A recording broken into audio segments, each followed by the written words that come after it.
Night. Only in Las Vegas. Always on the money, Las Vegas. All-Pro quarterback Dan Marino. When the game is over and the pain starts, I want fast relief and no odor. So I use Sports Cream, a strong pain-relieving rub that doesn't make me smell like a medicine chest. Sports Cream, fast relief and no odor.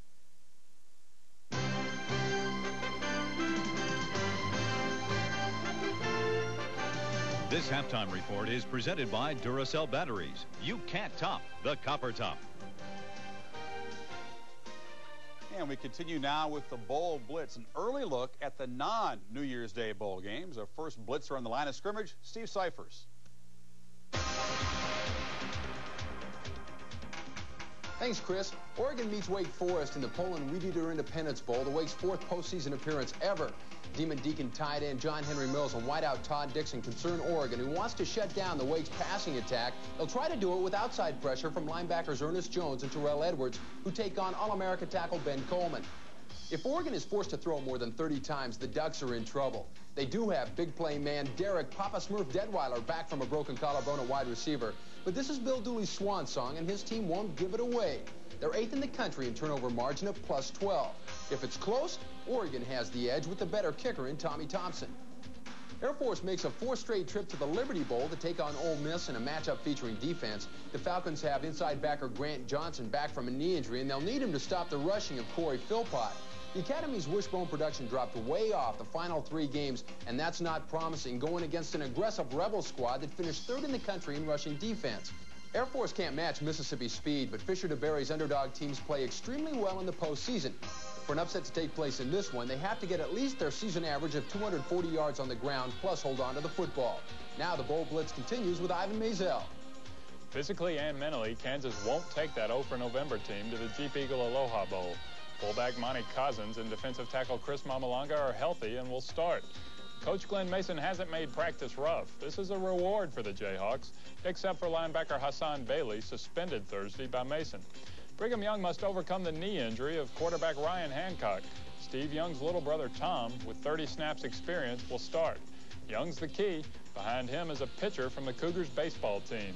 The John Hancock Bowl.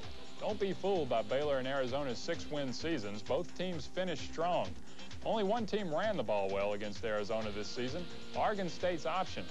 Baylor, with 3-year starter J.J. Joe at the helm, runs a better option.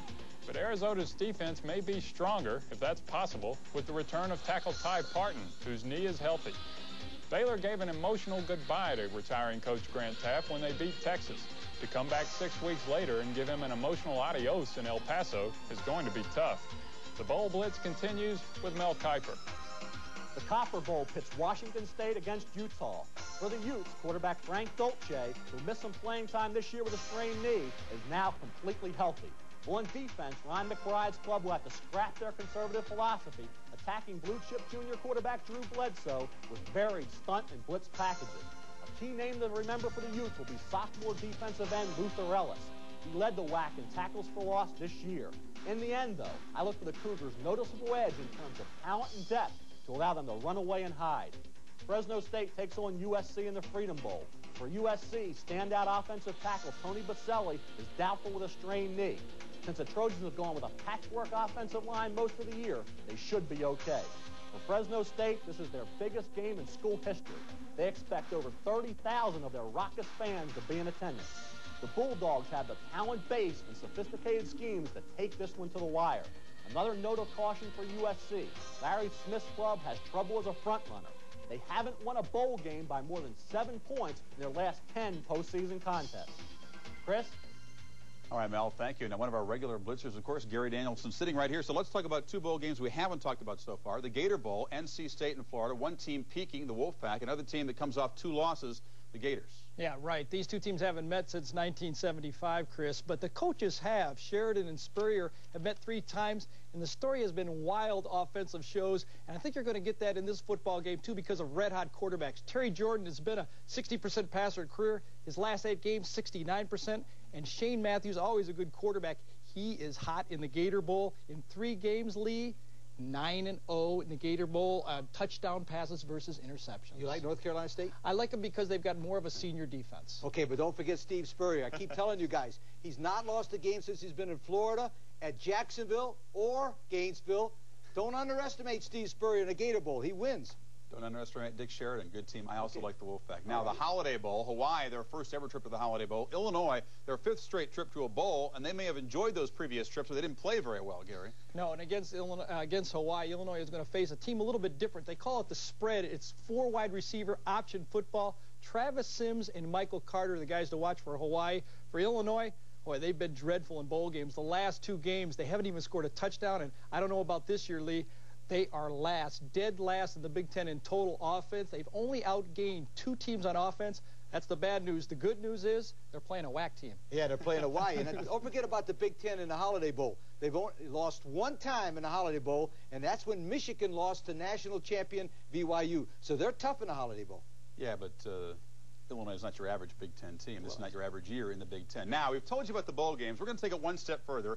We've previewed all of the halftime shows, and I'm prepared to say that the Aloha Bowl out in Hawaii will have the strongest halftime show. 7-year-old Bruno and the Love Notes will sing Frosty the Snowman, then singer Melvin lead, and finally, Sherry Lewis and Lamb Chop with a Christmas medley, Lee. So. And listen, don't make so much fun of Lamb Chop. I did a Florida Citrus Bowl parade with her. You know what? She's cuter and smarter than you are. And I worked 2 hours with her. Now, I'm your puppet. It used to be Lamb Chop. There you go. Well, I thought I had the winner. I had the Liberty Bowl. They're going to unveil a 40 by 40 foot replica of an Elvis stamp, but I think I'm going to go with the Lamb Chop. Lamb Chop may join us out in New Orleans for our bowl coverage. We'll come back with more. I'll tell you what, Drew Bledsoe. We'll talk about the guy who's projected to be the #1 pick in the NFL draft if he comes out. Junior Drew Bledsoe of Washington State, part of our ESPN Bowl lineup this year.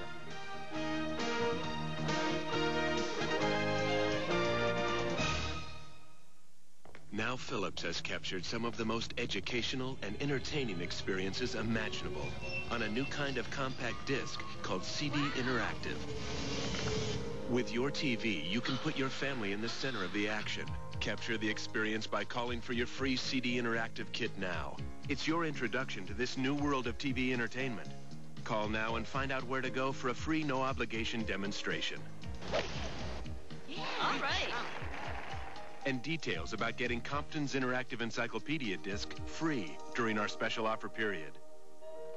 So experience CD Interactive for yourself. All it takes is a call now to get big savings and more. Find out how to make your TV come alive. CD Interactive, the imagination machine. Another first from Philips. Call 1-800-235-1118.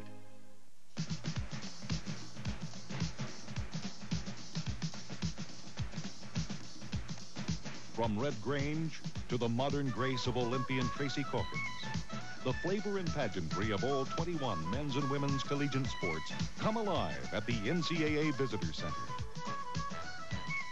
Come celebrate the magic moments in college sports at the NCAA Visitor Center. Open year-round in Kansas City.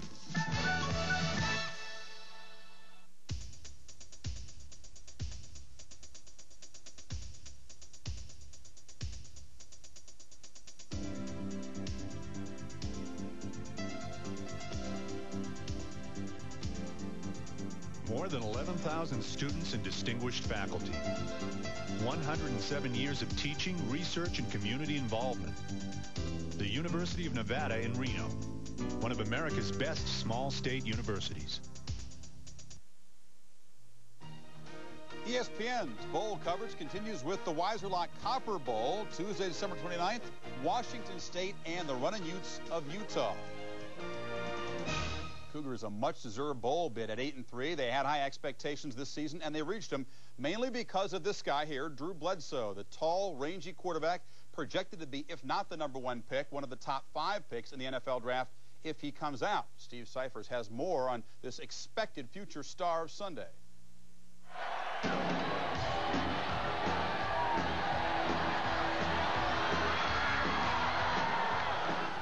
Drew Bledsoe is 6 feet 5 inches tall.